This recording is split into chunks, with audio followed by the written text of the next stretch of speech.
Obviously, opinions and preferences vary and are different, depending on the individual, depending on when you ask them. My own opinion changes over time. I've admitted this, and it's one of the things, as weird as this may sound, I actually like about doing this series, the rumination stuff I do. Because over time, my own opinion is shown to have varied or changed based on, going through with a fine-tooth comb and figuring out what I think about things. But I mention this because, in general, there are about 5 episodes I hear, which are always the best. These are the best of TNG. Those episodes are, in no particular order, Yesterday's Enterprise, Best of Both Worlds, Inner Light, Tapestry, and Darmok. Those are the ones that usually are brought up as the 5 favorites. I always find it interesting because sometimes, every now and again, I've seen this particular episode edge out Best of Both Worlds. Now, I know that sounds like a strange thing to comment on, but I bring that up because while opinions and preferences vary, if you looked at popular media as far as viewing figures, as far as common rating, as far as understanding amongst non-Trek fans, Best of Both Worlds is on top. And yet sometimes this episode has actually beaten that one out in certain polls. It's just interesting to me, because this episode is another one of those, let's call it Star Wars episodes. I'm going to have to clarify that one, aren't I? Star Wars A New Hope should not have been successful. Now, what I mean by that is, I've talked about this before, and other people who are better than me have talked about this extensively. The making of and the behind the scenes of Star Wars A New Hope was insane.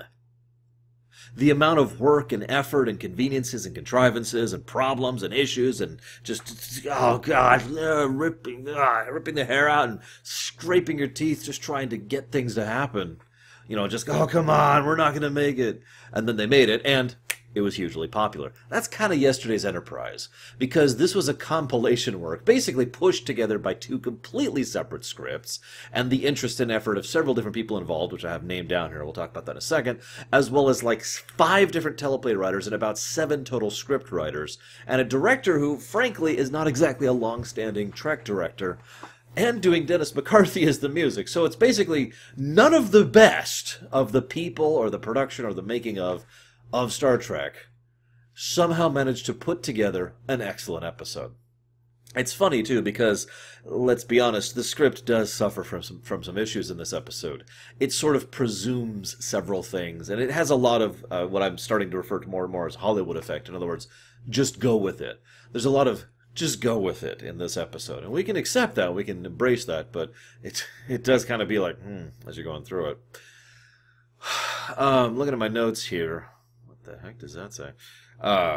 So originally, let's talk about those original 2 episodes I mentioned. The first one was going to be functionally the same format, but in a completely different expression.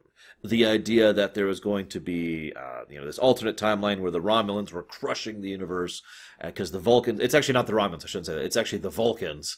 The Vulcan Star Empire is crushing the universe because Surak never actually started preaching the logic thing, which is something that's already established part of Star Trek lore. Surak, the one who basically taught the Vulcans their method of self-control and logic and all that fun stuff. And so Sarek, in the alternate timeline, goes back in time and sacrifices himself to become Surak, and thus the Vulcans exist, and our timeline goes forward. It was a neat idea, admittedly, and I kind of liked the idea. But then on the other hand, several people had started talking with Denise Crosby. Now, I think I made my opinion on this fairly clear earlier, but to summarize, I don't blame Denise Crosby at all for deciding to go ahead and bow out of the show. It was, for all intents and purposes, probably the right decision at the time. It is only with the advantage of hindsight we can say that it was a huge mistake. And to be completely honest, it might not even be a huge mistake. I mean, let's look at Gates McFadden for an example of an actress who really didn't get to do a whole lot on the show. Or Marina Sirtis. So who knows? But regardless, Crosby herself mentioned several times, especially right about the time Season 2 was wrapping up, that she wished that she hadn't done it, that she wished she still had some say in Star Trek. Now, this is funny to me, because Star Trek has such a loose association with continuity that it's actually difficult to discuss Star Trek unless we establish some rules of what we acknowledge and what we don't. I myself am going to bring up some stuff later on, which technically is violated by stuff that happens later in Star Trek. Now, I personally mentally eject that stuff I'm going to mention, and we'll get there, because it's ridiculous and stupid, but that's what you have to do with Star Trek because of how loose it is in continuity. But, at the time, the problem that was being brought up... Oh, that's weird. I just heard a really high-pitched whine, and I just got a National Wireless Emergency Alert System thing on my phone. No joke! Like, you probably even saw me reach for my ear as I wasn't sure what I was hearing. Or if it was just internal. Crosby was the biggest complaint that was being labeled as to whether or not Crosby could come back or not was that Yar died. Now, obviously, this kind of makes sense in its own right. You can't just bring a character back. But at the same time, it's funny, given how much Star Trek is willing to throw continuity out the window, that they were so adherent to continuity and other things. In fact, in my personal opinion, this can be explained very simply by saying that character continuity has usually mattered in Star Trek, whereas setting continuity, technical continuity, capabilities of ships, infrastructure, possibilities of trade or science, that kind of stuff. You know, world-building stuff has never really been the strong suit of Star Trek. Deep Space Nine is really the first and arguably only time they've really pushed world-building in Star Trek. I take that back. Enterprise did that too, especially in Season 4. But anyways, so they couldn't bring her back. And so Crosby was talking about this, the writers were talking about this, they had this other idea for another script. Why don't we go ahead and have her come back? And there's going to be this whole thing with the Guardian of Forever and blah, blah, blah. And three people, sorry.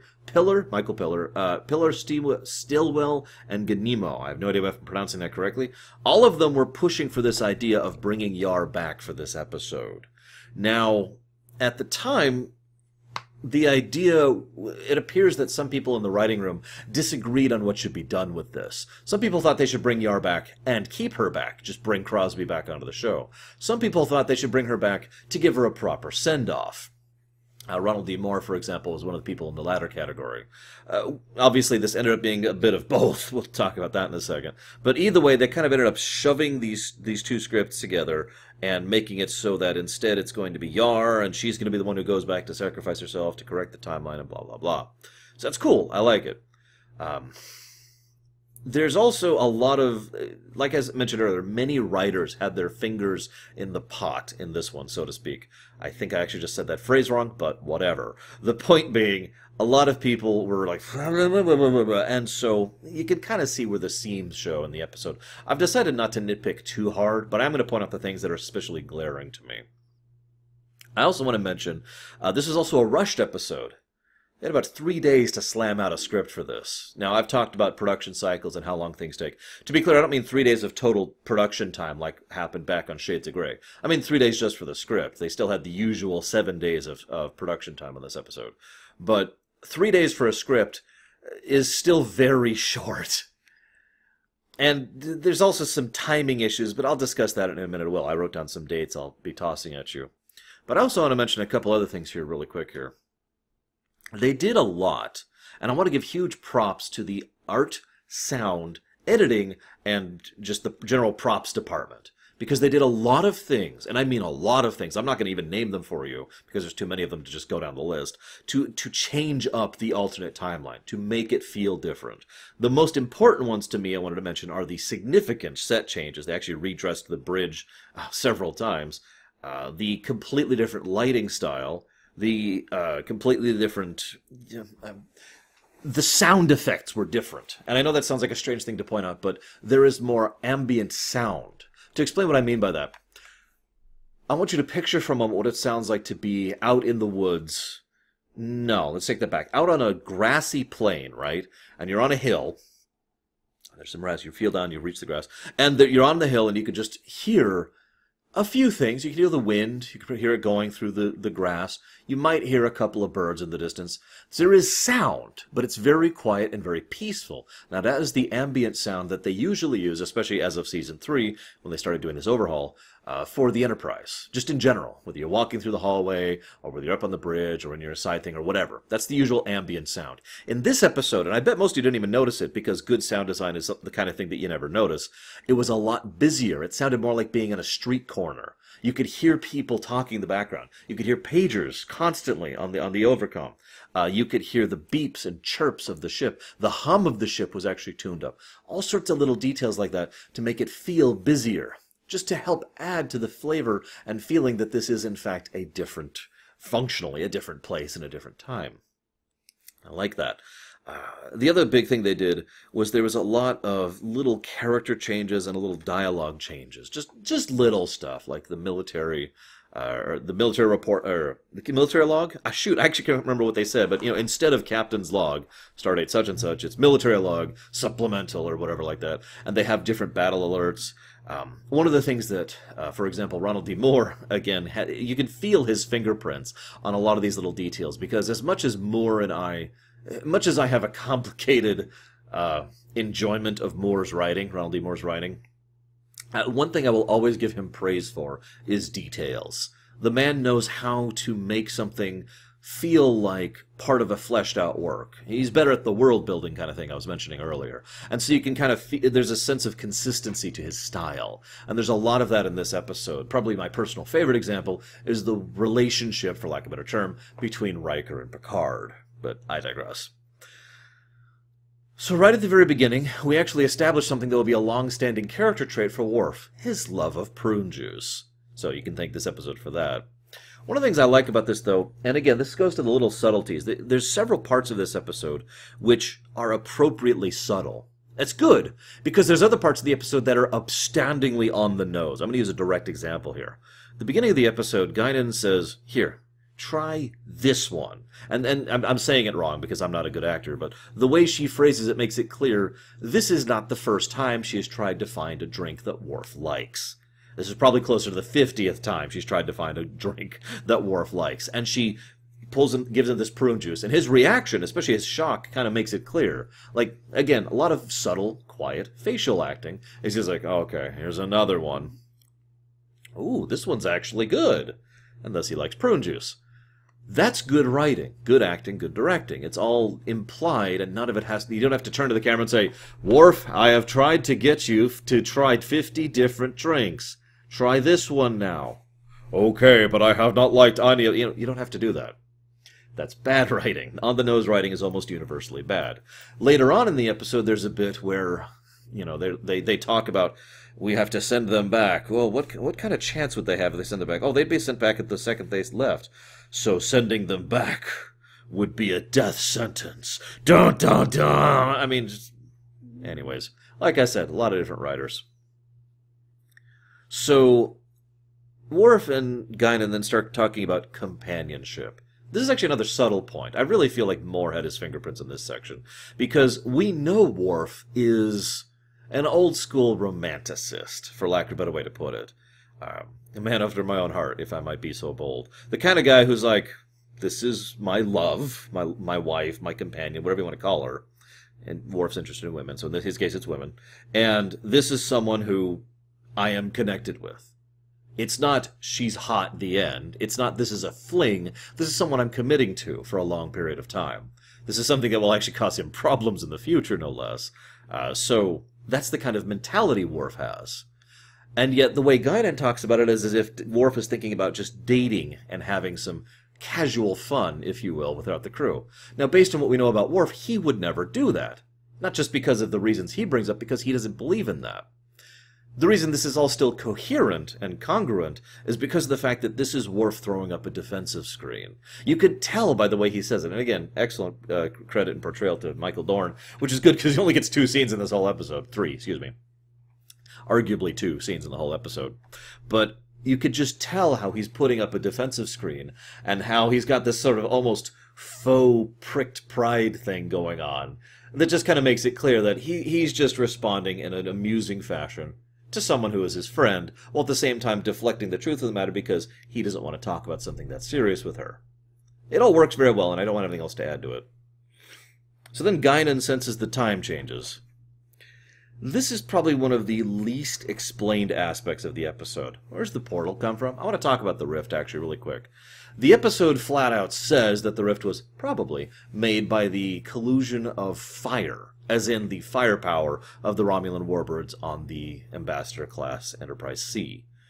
Not called bull on that one. I'm sorry, I have never believed that even for a second. In fact, when I was a kid watching this episode for the first time, the Enterprise C, in the battle in which it was destroyed, coming out of a portal that shouldn't have been there to begin with, we'll talk about the time travel in a minute, don't worry, interacting with the Enterprise D, that's a little bit too many coincidences for me to swallow, again, even when I was a kid. So I, of course, logically assumed the most obvious possible answer. It was Q. Right? I mean, doesn't that just make sense? The thing is, it does make sense, but it's also kind of a cheap answer, isn't it? I mean, the only thing that this could prove is the willingness of self-sacrifice amongst humanity. And while that might be part of Q's, let's call it, case, for the longest time, I didn't really put any real weight into that theory. Until today. I'll talk more about the Q thing, I will, but just keep that in the back of your mind. As is, the rift is just way too convenient. And if we're being honest, from an out-of-character perspective, there's no explanation for the rift. They just wanted it there, so it's there. Bam, done. The writers were effectively the Q in this situation. Moving on. So, they decided to go ahead and do a thing where there's this visual distortion effect between the previously existing timeline and the new timeline. Again, we'll talk about the time stuff in a minute. Now, that distortion was not actually part of the script or anything. Now, funnily enough, having rewatched it, I kind of think I would have liked it better without the distortion, but I see why they did it. Because there were some concerns that people would be confused about the fact that because the way the cuts work, if you remember, is Picard says, "What's that ship?" And then we see an external shot of the Enterprise C, and then it cuts to alternate Picard saying, "What is that ship?" And in the new dark military timeline. And that's it. That's the presentation there. Now, without the visual effect, I know. I'm sorry. I'm not gonna back down on this one. I think it would have worked better without the visual effect. I think that's dumbing down the scene because it works great with just the instantaneous cut. In fact, we see the instantaneous cut at the end of the episode when they shifted back, although apparently that was a mistake. They were supposed to put in the distortion for when they go back to the original timeline, and they didn't, but whatever. Funnily enough, it actually isn't the original timeline, is it? But time travel. I'll get there. Anyways, I just jotted down, within seconds, we see Tasha Yar at Tactical. Nice directing on the camera shot, by the way. Picard's tone is noticeably different. He kind of goes from talking kind of like this to talking like this, in much more clipped tones, with a lower beat to his voice. I'm saying that wrong. Much more clipped beat with a lower tone to his voice. There we go. The lighting is different. The suits are different. Guinan is different. The belts are different. The bridge is different. There's way more people. The sounds, I already mentioned that, but it's worth re-pointing it out. There's a lot of audio and visual information just being dumped on the audience very quickly to all get across the point very succinctly. This is a different timeline. It's actually then a shame that the script then goes out of its way to flat out say, this is another timeline and here's the rules of the other timeline multiple times throughout the episode, but whatever. Regardless, it is good. From a purely visual audio perspective, the shift is an excellent way of conveying the information. This is where I wrote my notes about little details and whatnot. There's also a note here I have about Picard. Patrick Stewart is an amazing actor. I've been a big fan of his for many years, although I think TNG was, in fact... No, I think Dune was actually my first exposure to Patrick Stewart, although I didn't really recognize him at the time. But I'm pretty sure I saw Dune before I saw TNG. I could be wrong about that. I'd have to look up timelines. But either way, TNG was the first time I became a fan of Patrick Stewart, and part of the reason is because he's a damn good actor. The man knows how to present himself with a lot of different tones. If you've ever looked on YouTube, he has a series of videos about him just showing how to do different types of emotion with just his face and little audio cues. It's a nice stuff. Anyways, I bring this up Because what we see in this timeline, in military timeline, is that he is still Picard at his nature, but the nurture of his environment has completely changed. This still feels like it's a little bit down. Is this still a little bit down? Oh, it is. Hang on. Sorry, I've been adjusting my webcam all over the place for streaming purposes. That's a little bit too low now. Don't mind me. Production values. I like production values, don't you? That's a little bit better. I have a little preview window there that I can make sure that everything's working correctly. What I mean by that is he comes across as someone who is an idealist who has been ground down by a horrible truth. That's the impression I get from his presentation. He acts completely blasé when told about casualty reports and about military matters and about the loss of the Federation and the fact that the Federation may have to surrender soon. And then he also cares a great deal about his own people, even people who aren't his people at all. You can feel the idealist just screaming underneath this layer of caked cynicism that has built up and coated itself around him. And it's a great presentation, and it comes out... I'm not going to give you every instance of it, but if you pay attention to the whole episode, he just gets across this mentality the whole time. It's wonderful. Let's go ahead and talk about the time travel. Let's just get that out of the way, so I keep putting it off. There are three general types of time travel when it comes to fiction. Type 1 is time is a linear line, which means time travel alters nothing, only completes something. Type 2 is malleable timeline, which means every time you time travel you change time, but time is a singular thing. And then there's 3, which is multiple timelines, which is the easiest thing to write because consequences don't matter in a multiple timeline situation. All you have to do is just, oh, it's a new timeline, it's a new timeline, it's a new timeline. But anyways, those are the 3 types of time travel. Now, Star Trek has actually bounced back and forth between all 3 types of time travel throughout its run, basically depending on which specific writer has decided to write this week. That's just the reality of it. Now, that irritates me, and I already mentioned the continuity thing earlier, but it does make a degree of sense because one of the things that's been posited every now and again is that different types of time travel lead to different results of time travel. In other words, this is going to be a horrible example, but it's a good one at the same time. If you've ever played a game called Chrono Trigger, it's an RPG on the SNES, for most of the beginning part of the game, the time travel that's happening is effectively Type 1 time travel. No actual alterations to time are happening. Everything is happening as it already had and already will.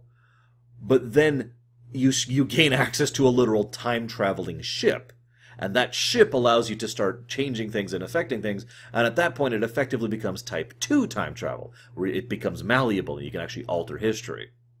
There's also some brilliance of the game design of that and the narrative design, and I don't want to bore you with all that. I've studied Chrono Trigger like 18 times myself. The point being, that's an example of how you can have multiple types of time travel within a singular setting.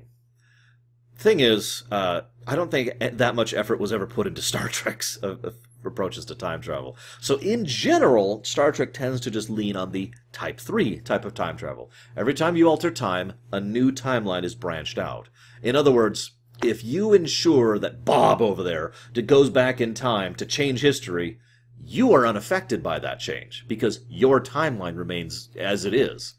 So if, for example, in this episode, this is a Type 3 situation, what that means is the Enterprise D crew all die and the Federation is crushed and defeated by the Klingons. The end. Now, the third timeline is crafted as a consequence of that, and that's the one that we see for the rest of the show. But the second timeline, which is the military timeline, they're doomed. So all of this effort and work was effectively for nothing. Now, it could also be inferred, and to be clear, based on some of the things I've read from the writers, and there's a lot of behind-the-scenes stuff. In fact, there's actually a making-of just for this episode. By all the behind-the-scenes stuff I've seen, it seems clear that the writer's intent was that this is Type 2 time travel. In other words, they didn't actually die per se, and the timeline, because they ceased to exist. Instead, along the singular timeline, when the Enterprise C goes back, they succeeded at their mission at Naranda 3. The Klingons made peace, and time was changed so that all of these events never happened. Make sense? A more classical paradox in that sense. Now, That's my personal headcanon. It is interpretable in both directions. I'm going to mention that. But it does change some of the significance and impact, because either they saved everyone or they didn't save anyone. It is, however, worth noting that the Type 3 system actually kind of makes a little bit more sense in exactly one way, and that's Guinan. One of the theories I've heard, posited by fans many years ago, was the idea that Guinan and her species have the innate ability to just kind of feel through conduits of time. Probably space, too, but it usually comes up with time. In other words, because of the fact that she could reach into that portal existed, the idea is that if we're doing multiple timelines, the portal is effectively connecting multiple timelines. In other words, she can literally sense the other timeline through the portal. This is posited before the movie Generations came out, by the way, and Generations was apparently designed to give a reason for why Guinan has super spatio powers.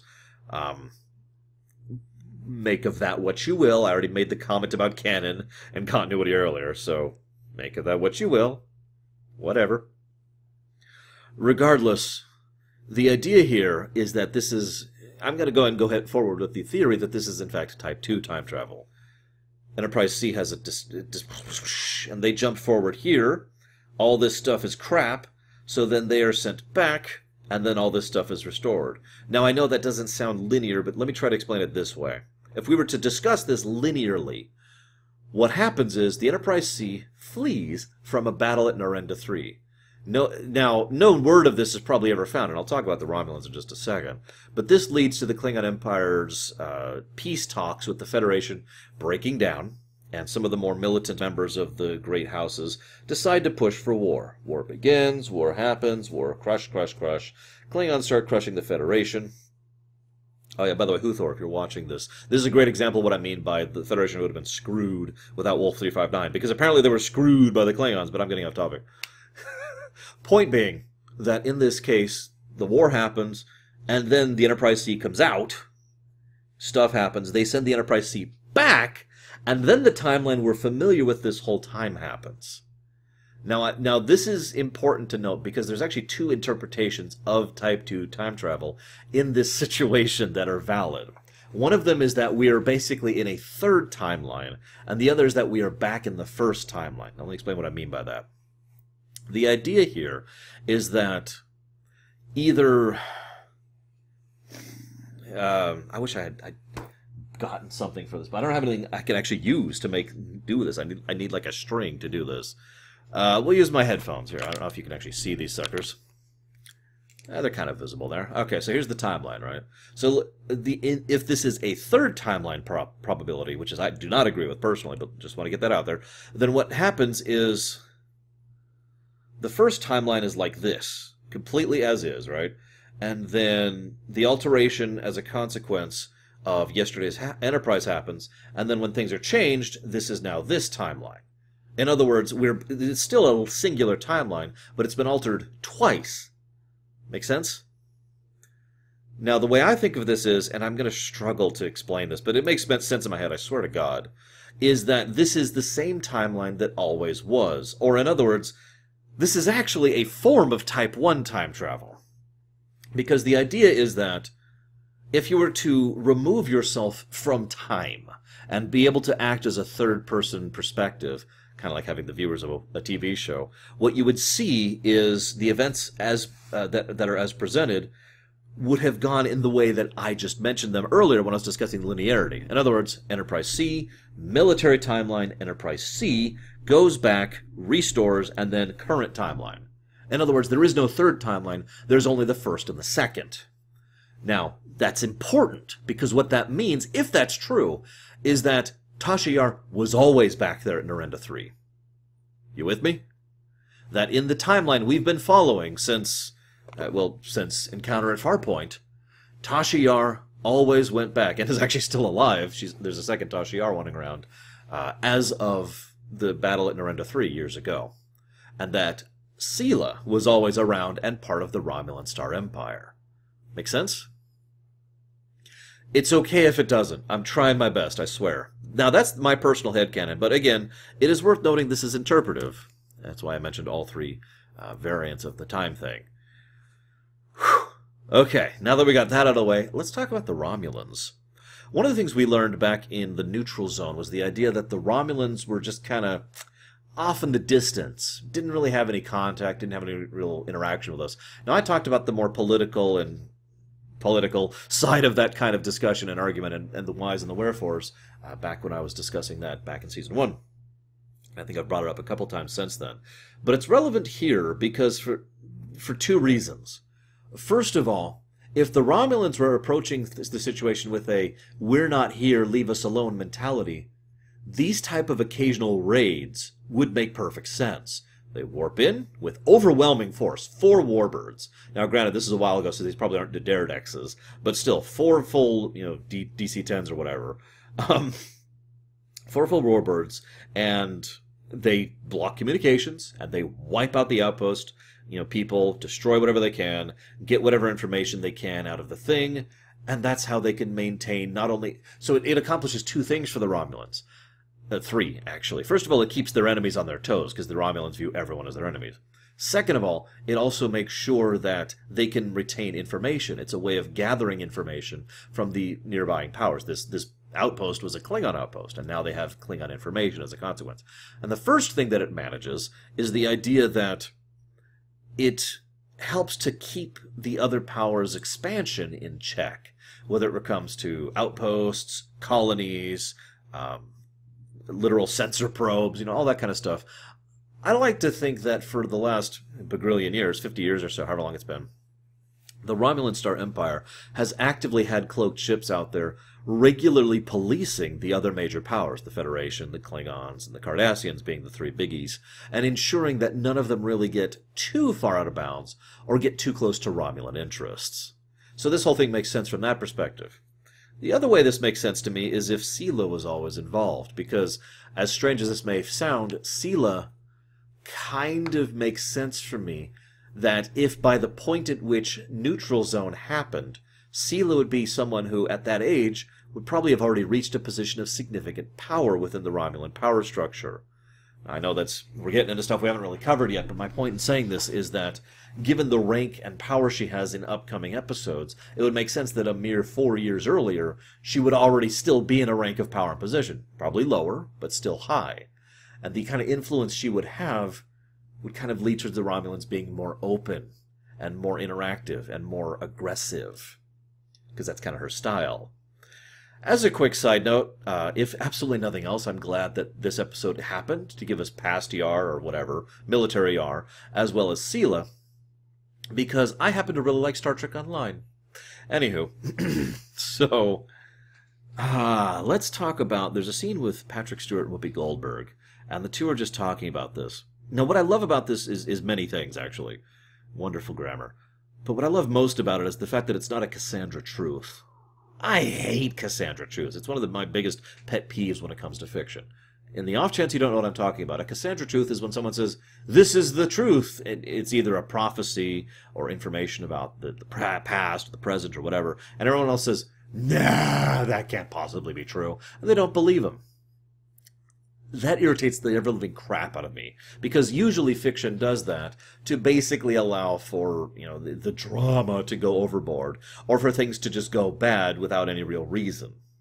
By contrast, here, Guinan and Picard have such a close connection that Picard believes her instantly and without hesitation. Now that's the interesting part. He still has reservations about what she says to do about it, but at no point does Picard ever accuse Guinan of lying. In fact, no one does. And I do like that. I like how they treat this as gospel. They're not sure what to make of this information. That's the dilemma now. It's not whether this prophet is telling the truth, it's what do we do with the truth? And I prefer that particular approach to things. But, there's a lot of weight and gravity. I mean, they actually have 2 scenes together. Both of them, it's just the two acting off of each other. Early on is her just dumping, "This shouldn't be." But later on, he's like, "What do you want me to do about this?" She's like, "They need to go back." In fact, the second conversation begins with the words, "I need more." That's what Patrick Stewart says. That's what Picard says. "I need more to go on, to do. You have given me so little information, and I, as a military commander, need more information to decide a tactical path going forward." And Guinan gives him numb, and he just explodes. He loses it. Not good enough, damn it. Not good enough. And I love that. It shows how wound up he is. It's a part of that idealism just peeking out underneath those shells of muck. Because the idea of sending men and women to their death is abhorrent to him. The idea of being, well, go fight a meaningless battle, just bothers him. And when he gives this thing, this is wrong, this is pointless, and then the last word he says is so powerful. It is futile. Because that's the cynicism seeping back in. In other words, to him, all he sees is the possibility of sending some good men and women to their deaths for nothing. And yet it is further thought and reflection that leads to the reality that their deaths might actually have meaning.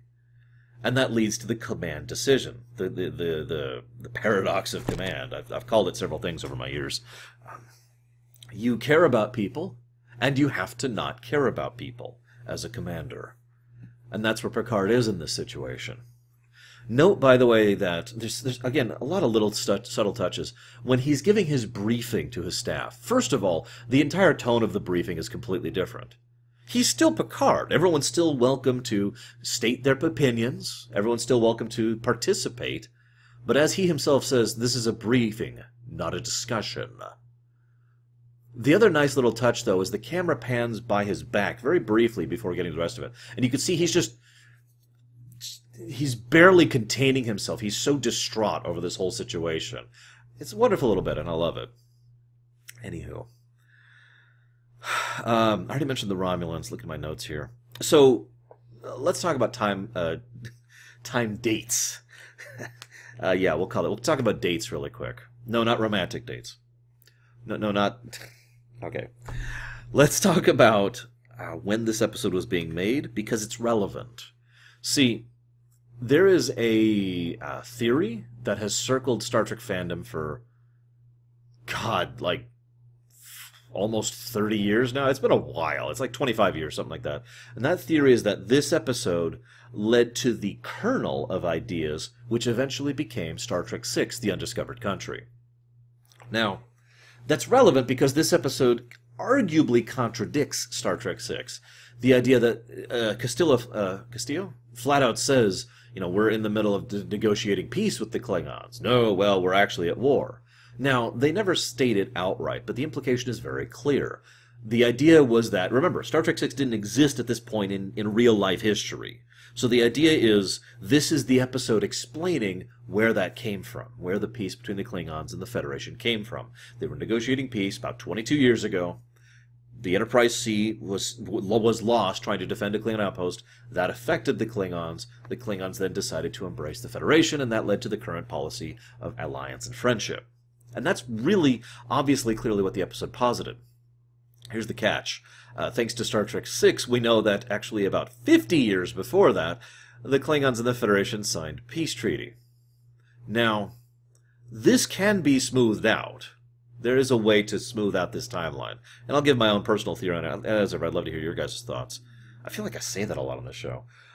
But I only bring that up because I decided to look up some dates about when this episode was being made, as in more specifically written, versus when Star Trek VI was being written. Turns out it's almost a year difference.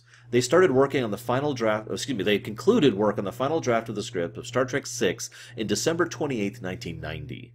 Whereas they had started work on the script of this episode, at the time, around April 15th, 1989, and then concluded and started getting for the first actual teleplay drafts right about December 4th, 1989. So almost straight up a full year prior to them even really getting into the scripting of Star Trek VI. However, the people who are working on Star Trek in general were still involved in that, so you can kind of see where this idea kind of got posited that some of the kernels of this led to Star Trek VI, and then they just had a bit of a time variance. But I like to think that this doesn't contradict history. Here's my reasoning.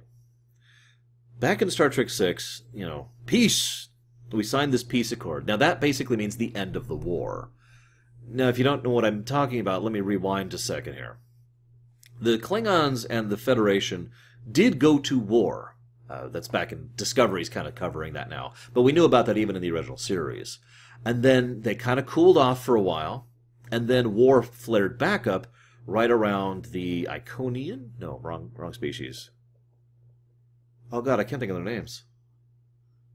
The energy beings. I can't think of their names. Oh my god. They showed up and they made the energy being treaty, which basically forced peace onto the Klingons and the Federation, which neither was particularly happy about. What then happened was that peace was fairly solid, but then descended almost immediately into what is effectively a Cold War scenario. Actual fighting and conflict between the two sides was semi-common, but neither side at a grand political scale was allowed to let it escalate into actual war. Okay? So that Cold War existed in a state all the way up to Star Trek VI, at which point the two sides signed peace with each other and started organizing and coordinating with each other. The wall came down in space. And at that point in time, they were no longer in a Cold War or a war. They were just two powers existing, alongside each other. That's my point, is that they didn't actually decide to ally or truly sign significant negotiation, trade, cooperation or coordination between each other at the end of Star Trek VI. It was the first step that would then lead to that. Thus, over the years, the 50 years between them and the incident in Arenta 3, the Klingons and the Federation kind of got closer and closer. And honestly, thanks to pendulum effect, I have no doubt that there were members, probably both of the Federation and the Klingons, and definitely the Romulans, who were interested in trying to push this burgeoning friendship away so that it wouldn't become a full-blown alliance. This, of course, leads to the incident in Arenta 3, where they were in the middle of negotiating an actual formal alliance between the Federation and Klingons, basically becoming two unified powers, and then it just wasn't there. They needed something to make it that final push, and they didn't get it. And the more militant and extremist members of the Klingon Empire managed to make their voices heard, and that leads to all-out war. Make sense?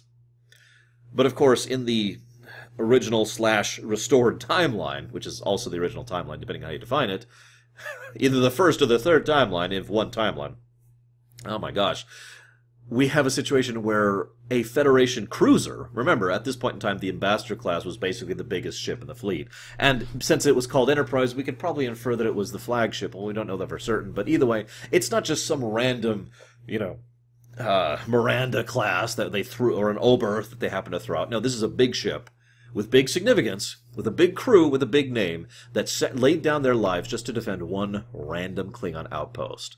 And as I've talked many times before, Klingons have a big thing on fake honor. Now, what happened there is basically real honor, but real honor can also construe directly into fake honor. In other words, they saw that as a big thing, a big gesture. And as a consequence of it, those militant members of the Klingon Empire, those more extremists, didn't have the power or voice behind them that they needed, and thus an alliance happened. Make sense?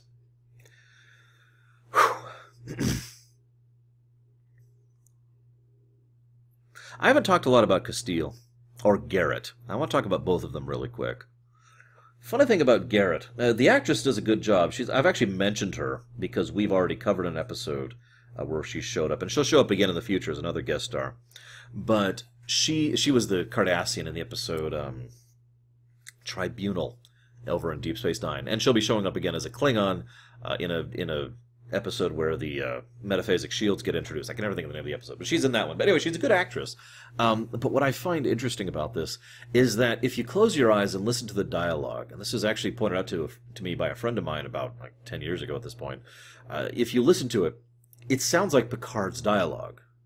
Now, I was never able to confirm this. I have every behind-the-scenes thing that I have access to, outside of being able to literally pick the minds of the writers themselves about something they wrote 25 years ago.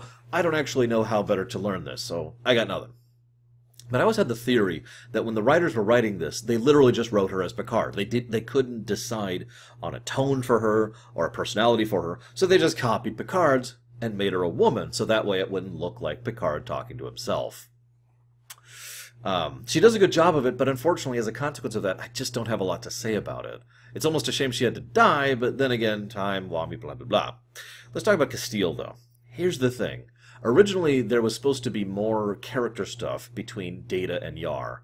which actually would have been nice. There's a very brief scene between the two on the turbo lift, which is actually really awesome, but I would have liked to see more of that interaction rather than her apparently deciding to fall in love with Castile. Now, I know, you guys know I'm all anti-romance and all that, but I bring this up because it feels like the romantic interest between Yar and Castile just comes out of nowhere, and seems to have no actual basis other than we happen to find each other moderately interesting, and also the situation is desperate.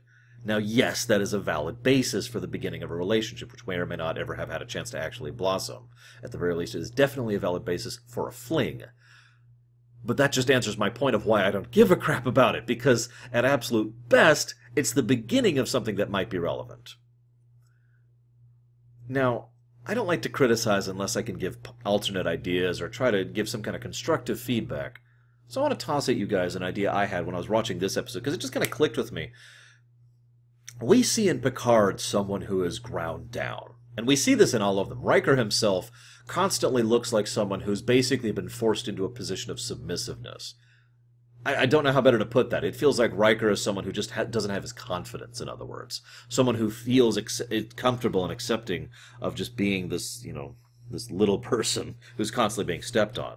Unfortunately, I can't speak to most of the rest of them because we don't get a lot of characterization for the other characters. Like, we barely see LaForge. Worf isn't there at all. Beverly is barely there. All of them do speak in more subdued tones, though. Now, this is all relevant because this is all part of the tone. As Yar herself says, it's been a long war. I like the idea that Yar was someone who was also ground down, who was also bitter and depressed and cynical and all those other fun things, as a consequence of being at war for basically her entire life. And I like the idea of her interacting with Castile, someone from another era of Star Trek, a more positive era. This then kind of adds credence and weight to why the two would gravitate towards each other, or to be slightly more specific, why she would gravitate towards him. I have no idea why he would gravitate towards her, but whatever. It would at least make a very concrete reason for why she became interested in this guy. And I would have liked to see more of that rather than just shop-talking most of the time, he comes across as an idealist, as an optimist. Someone who, yeah, he's willing to lay down his life if he has to, but went into space knowing that was true and embracing it because there's just so many wonderful things out there to see. Remember, 22 years ago was in the era where the Federation was approaching what would become what I personally refer to as the golden era of the Federation. The winds of change, everything's awesome era. In fact, he's basically on the burgeoning cusp of that with this relationship, or the negotiation with the Klingons. The idea then being that he could have just rubbed off on her, and that would have been infectious to her, and allowed her to see that there might be some, for lack of a less horrible way to put this, some purpose in living, rather than just surviving. And I think that would have added some significant weight to the interaction between the two. Certainly would have added credence to the romantic relationship, and would have added even more reasoning behind why she decided to go with the sea. Not that she needed more reasoning, per se, but I think it would have added more weight if she went back because, God damn it, I want a life for other people that's worth living. Anywho, so I do like the scene where Picard admits to Garrett the truth of the war news. I do like that. So then Act 3 happens. The Klingons attack. No! Garrett dies. No! There's a lot of Moore's fingertips over this one as well. He likes to do things where he sets up things quietly in the background, and then he just moves on, and then a payoff comes back out of nowhere. It's a fairly typical writing technique, but it works very well because the whole point is you're being hit with like 5 or 6 pieces of information, and 2 of them end up being relevant later, right? They did this back in The Defector as well, is an excellent example of that. So they actually established that there was a Klingon battlecruiser in the area, the Kvort, and that bird was going to be here soon, and blah, blah, blah. So that was a nice little payoff. Yar goes to Guinan. She learns about an empty death. Now imagine Yar's reaction to that. I've already given my own theory on, a better life and all that. But obviously all of that's not canon. That's just my own personal way of how I would do it. But within existing canon, Can you tell me, honestly, that Tasha Yar, as she was presented, which granted she didn't get the most characterization, but as she was presented, do you think she would be okay with basically dying just for frickin' cuz? And of course, I can't help but point out the out-of-character significance, because Denise Crosby's character died for no real reason, because she just bowed out of the show. She was basically killed off as an afterthought. Now, I know we've argued this many times. I shouldn't say argued, that's a wrong term, but we've discussed this many times. A lot of people disagree with me on that, and I disagree with a lot of different people about that. And there's a whole lot of people have been discussing Skin of Evil for literally decades at this point in time. Regardless of that, I do think we can say that both Denise Crosby and Tasha Yar were not happy with the circumstances of their death, for their differing reasons, but really for the same reason, because it was an empty, meaningless death. Having this opportunity to have a death of significance would be very popular, or wrong word, very appealing to Tasha Yar. I imagine she would take this at a heartbeat, without even trying, without even thinking about it. In fact, I think that's actually very logical in the way the episode presents it, because she makes her decision very, very quickly. But of course she does. Why would she need to think about this? The only thing she needs to do is convince Picard. So, I just want to mention something really quick. Picard and Yar have a scene together, Denise Crosby and Patrick Stewart. And I want you to look at this scene sometime. I don't know if you have the availability. I actually did this for the sake of this rumination, just to make my own point, and it was made in spades. All the way back in Hide and Q, there was a 1-to-1 between Picard and Yar. Now, as I mentioned back in that episode, it was actually supposed to be Troy and Picard, but whatever. The point being, that scene was not good, in my opinion. Now, granted, I had significant problems with Hide and Q in other ways, but ignoring that for a moment, just look at that one scene. It's like a third of the way through the episode. Picard, and there's an inherent awkwardness and discomfort. There's no chemistry between the actors. There's no weight behind it. It just feels like you're just kind of shuffling uncomfortably in your chair because you're watching a high school production and one of the kids keeps forgetting his lines. Like, I know that sounds incredibly insulting, but that's how I mean it. It was a bad scene. Nobody was forgetting their lines, obviously, but you get the point. By contrast, this scene here in this episode has so much more weight behind it. Now, the two actors still don't have a particularly large amount of chemistry. In fact, I would say they have none. But both are still acting appropriately. Patrick Stewart still managed to add significant gravitas to his reaction. She flat out says, "I'm transferring over." And he gets this expression on his face. He doesn't have to ask. He knows why this is coming from. "Have a seat, Lieutenant." You know, he gets this. "She felt it necessary to tell you that, did she?" No, I felt it necessary. It's a much stronger scene, and I think a lot of that is on the weight of the writing.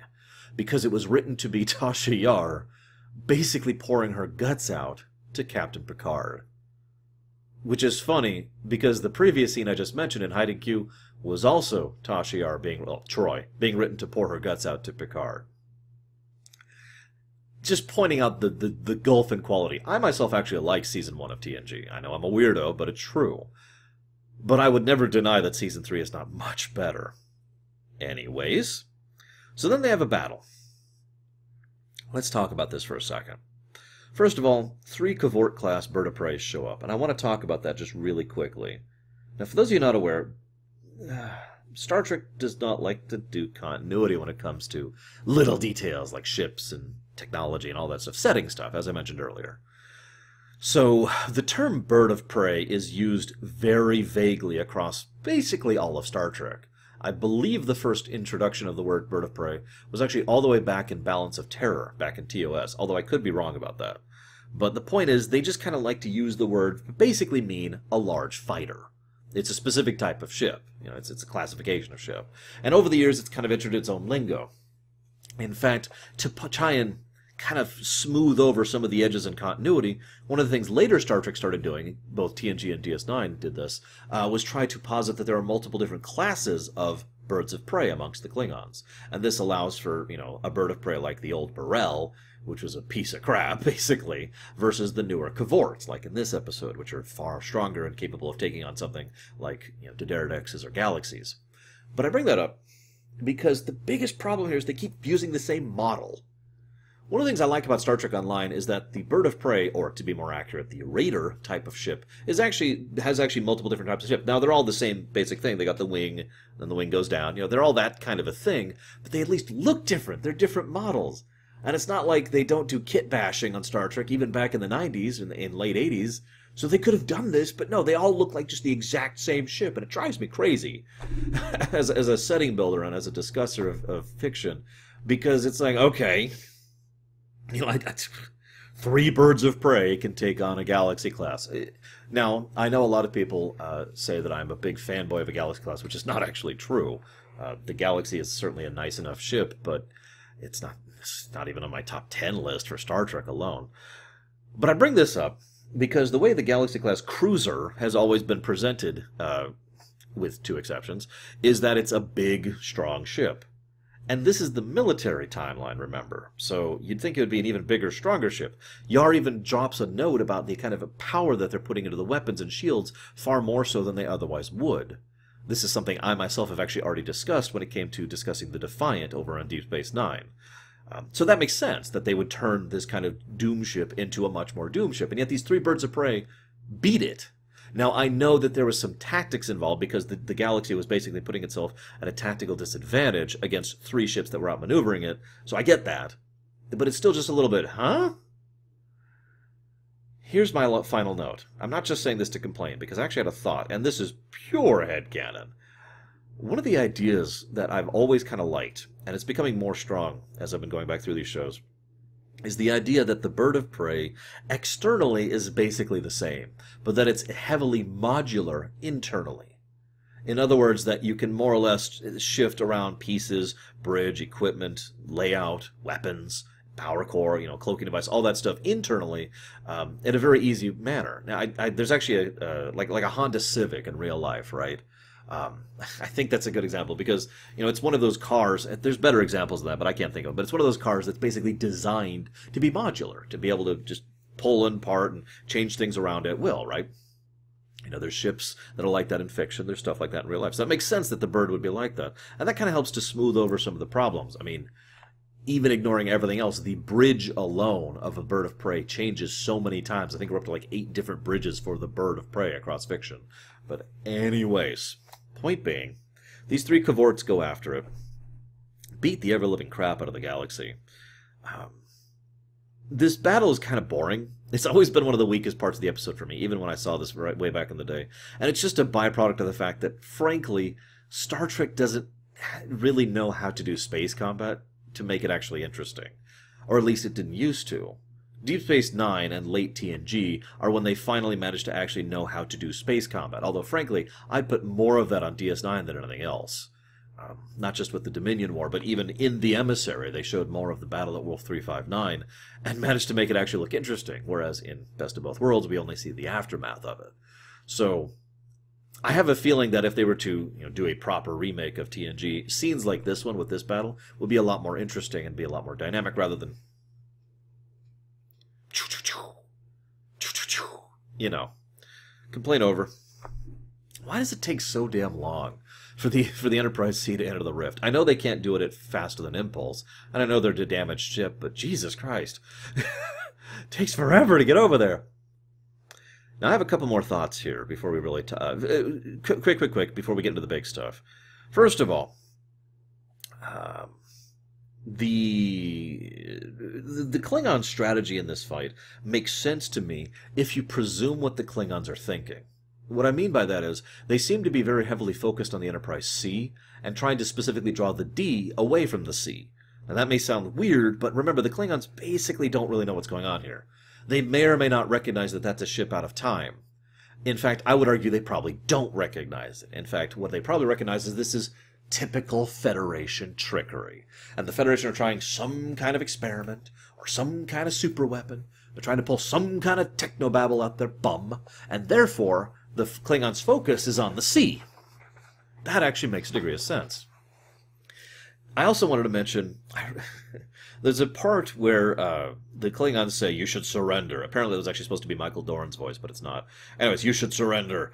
And then within less than a second after that, they start firing again, and they shoot them 2 more times, after calling for surrender. Speaking of which, the Enterprise's shields go down. Just for the hell of it, I decided to write down how many times they keep firing on the Enterprise. I mention this because this actually works for me. It shows the level of savagery here, because if we were to pull this into a more personal perspective, I want you to picture Picard. He's on the ground, he's bloodied, bruised, and he can't get up. He is that far damaged. And two Klingons are standing around him, kicking him. No, actually worse than that. They've got their batless, and they're just slicing into him. Over and over and over. Now, obviously, that's a very ugly kind of a picture. It's very gruesome if you think about it, especially if you were to show it. But that's what they're doing. They shoot him, and I counted, 18 more times. They shoot the Enterprise D 18 more times after the shields go down. That ship is gone. They have won. But they just keep brutalizing and beating it down because, well, that's just kind of the further implication of just how dark and horrible that this military setting has become. We basically see that the Klingon Empire in this timeline has become militant fanatics willing to entertain these kind of strategies, right?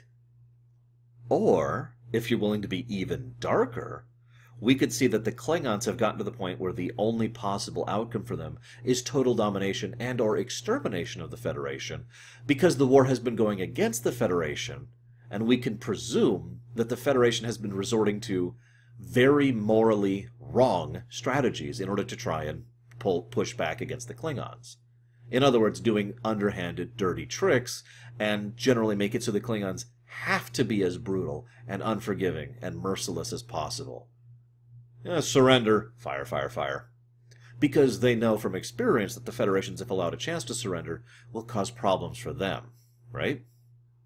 Let me use a real-life parallel.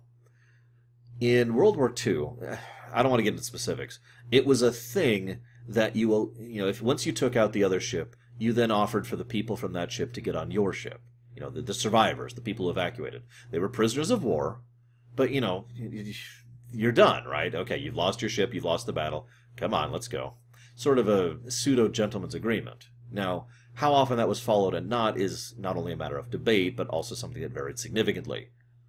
However, there are certain moments in which several ships, notably British ships, could not actually offer those terms of moral acceptability, for lack of a better way to put it, to German ships, because it was a regular policy of Nazi U-boats to be in the area around sinking ships, and they would cause problems for the British ships, basically killing everyone on board. So they couldn't offer mercy because their enemy was so horrible, for lack of a better way to put it, that they couldn't afford to. And now you can see how it can be even darker than I was already positing. Final thoughts. There's a line earlier that Picard says to Garrett. It's a great line. He says, "One more ship will make no difference in the here and now." And he is absolutely wrong. Because one ship made all the difference in this matter. Now, I know what you're thinking. Well, yeah, the Enterprise C went back. The Enterprise D is the ship that made the difference here and now. The significance of the sacrifice of the D is not lost because of the fact that they did this, working and fighting and doing everything they could in order to lay down their lives so that one ship could alter the course of the war. If you'll forgive me the quote. "Attention all hands. As you know, we could outrun the Klingon vessels, but we must protect the Enterprise C until she enters the temporal rift, and we must succeed. Let us make sure that history never forgets the name Enterprise." That is one of the most significant quotes, arguably, in Star Trek history.